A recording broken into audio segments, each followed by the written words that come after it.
So, we're going to talk today about France and the Catholic Church during the time of the French Revolution.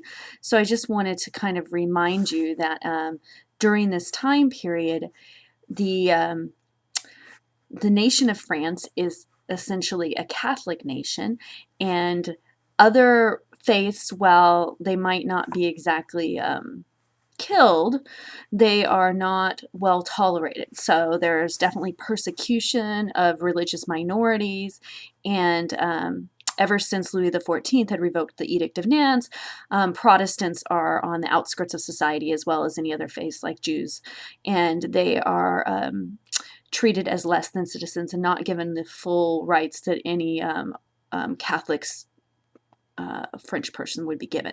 So, given that we're starting there, let's look at how the Catholic Church was treated in France during the time of the French Revolution. So, we're going to look today at the French Revolution and the Catholic Church. And we know that since the Edict of Nantes was revoked by Louis XIV, um, France is essentially a Catholic nation. Those who were not Catholic were persecuted and pushed out of French society. Full membership in the state was denied to Protestants and to Jewish minorities. If you were French, essentially, you were Catholic. With the French Revolution and the rise of the Napoleonic Empire, the Catholic Church's place in France is going to change.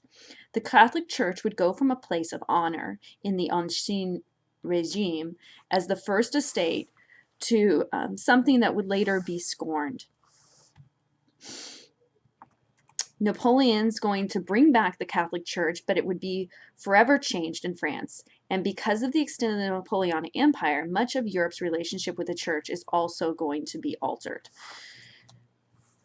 So you can see from how this slide is set up how French society was prior to the French Revolution. So you see at the very top of this pyramid is the first estate, and it consists of the Roman Catholic clergy. The second estate, which is only about 2% of the population but owns about 20% of the land, is the nobility. And then the third estate would be about 97 to 98% of the rest of the population, and they had little rights and paid half of their income in taxes.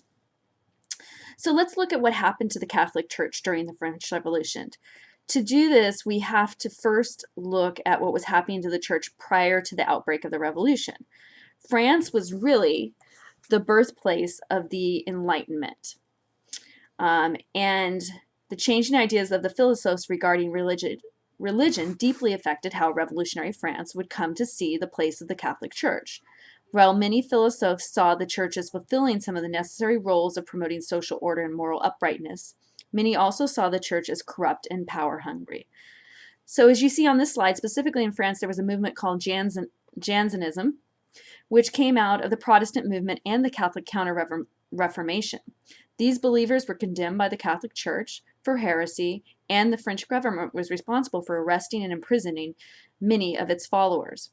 France showed a lack of toleration for religious minorities, and like some of the enlightened absolutes throughout Europe, Louis XV and later his son Louis XVI would continue to enforce commitment to the Catholic Church and its doctrines with the threat of violence. Many philosophers, most notably Voltaire, saw this type of religious force as counter to the principles of reason and the Enlightenment. So Voltaire, as we know, was for religious toleration, and this quote by him in this picture that shows a salon gathering of enlightened philosophers in France says, "Of all religions, the Christian should, of course, inspire the most tolerance, but until now, Christians have been the most intolerant of all men." And that was really the place of France during this time period, was showing the intolerance of the Catholic Church and of Christianity. In addition to French church's lack of toleration, the people of France began to see the priests, nuns, and other clergy and believed they spent too much of their time on things that were unimportant, specifically monasteries, which is a painting that you kind of see in the background here is a monastery, or a place where church religious people would go to spend their time in prayer. So the monasteries were seen as places where people spent all day praying and did a little to help the community. Most philosophers promoted reform, not the actual destruction of the Catholic Church in France. However, the French Revolution is going to lead to the destruction of the Catholic Church, which goes a little bit farther than most philosophers during the Enlightenment wanted to. Another area of concern for the Catholic Church was money. The church's revenue in 1789 was about 150 million livres, which was a lot, trust me. That did not include that the church owned around 6% of the land in France and that it also controlled schools, hospitals, abbeys, churches, and monasteries. Also, the church collected a tithe of about 10% on agricultural production and did not have to pay any direct taxes on its earnings. The wealth of the church made many mad. The anger of the French people and even the lowly parish priests who did not enjoy the benefits of the clergy higher up complained in writings called the Cahiers des Doléances. So there are different cahiers. Cahiers were just lists of complaints. This one specifically is a complaint that you see on the screen. Is a complaint about the clergy in Paris and how much money they had and how they were being given special privileges that they shouldn't have been given. You can see on the right there's a political cartoon of a clergy person on top and then the nobility in the back, essentially writing on a peasant person of the Third Estate. So it's just showing the corruption and lack of concern for those beneath them, literally. So even though most people in France were Catholic, many people did not trust the Catholic Church on the eve of the French Revolution. So the revolution is going to begin. When the French Revolution begins in the summer of 1789, France is almost bankrupt. Many of the attempts at financial reform required that the rules for the church be changed.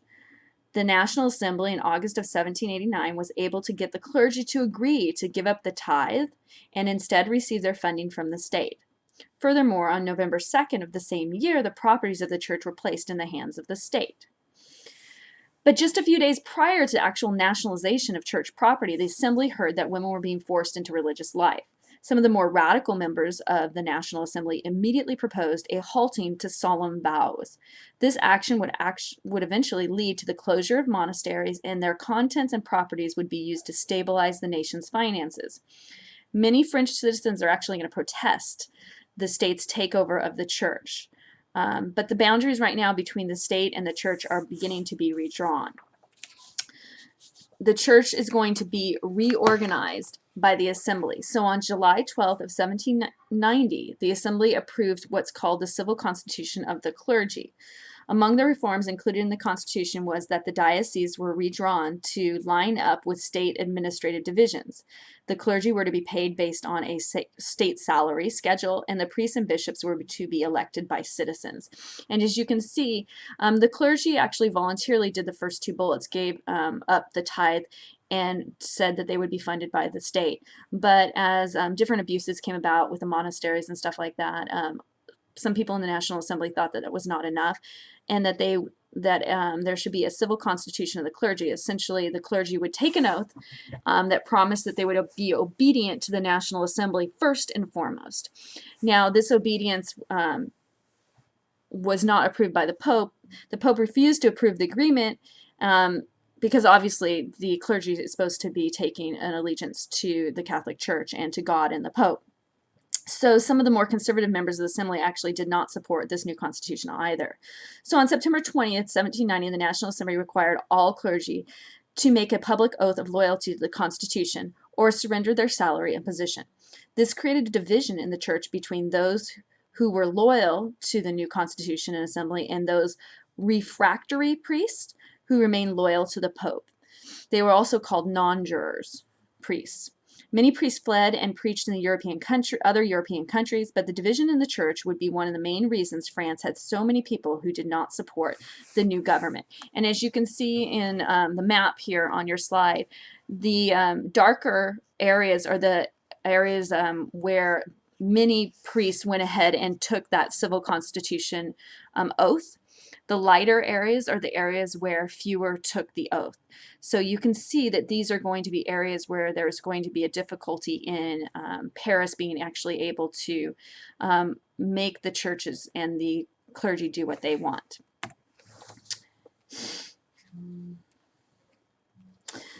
Support for refractory priests became closely associated with counter-revolutionary activities. The result was that in April of 1791, a female religious order was attacked for counter-revolutionary teachings, and by November of 1791, refractory priests were prohibited for using religious buildings. Their pensions were stopped, and all forms of religious dress were banned. The goal was to make the priests the same as all other citizens.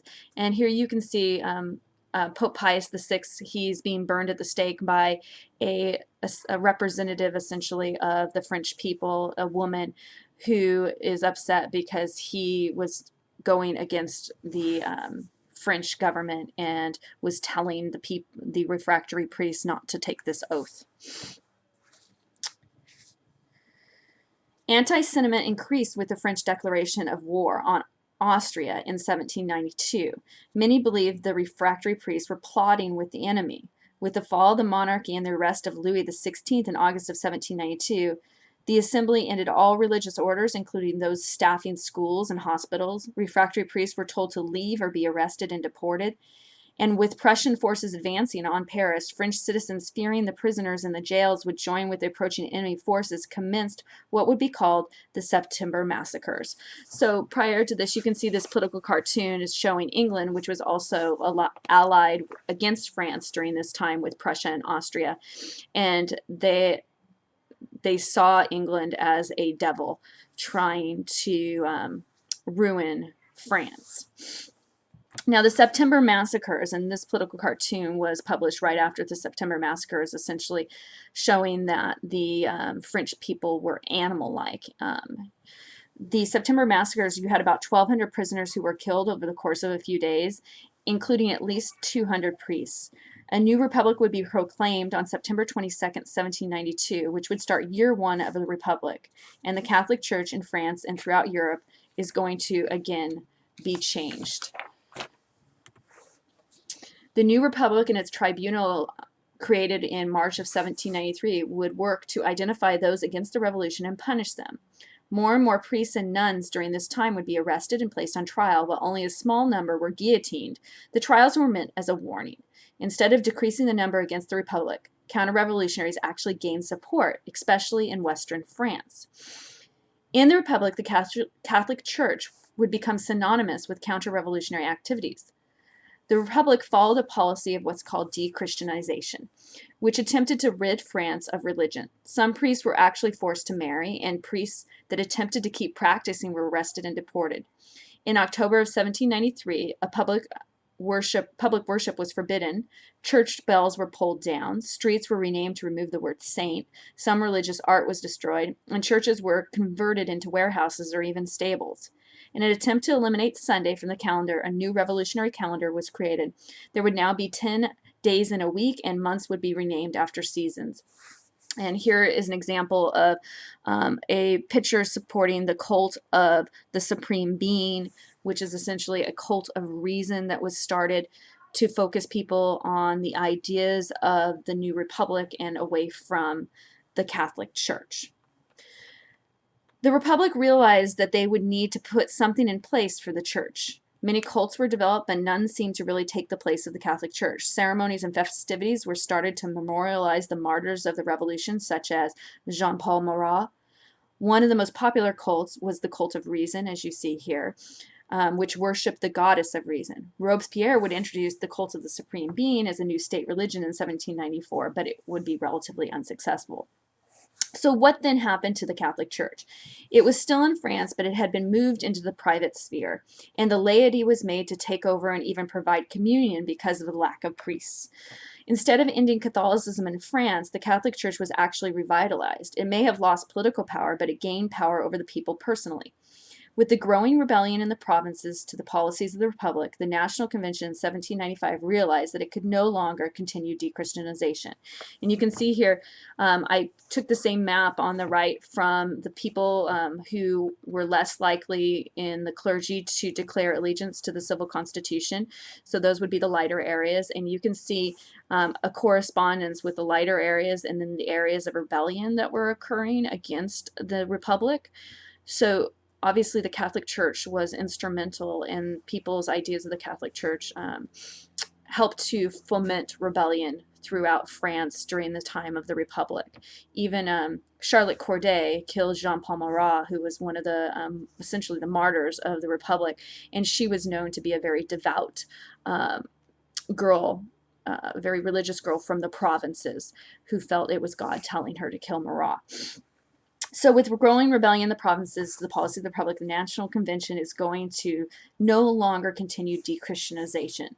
A formal separation of church and state was announced, and both constitutional and refractory priests were released from jail.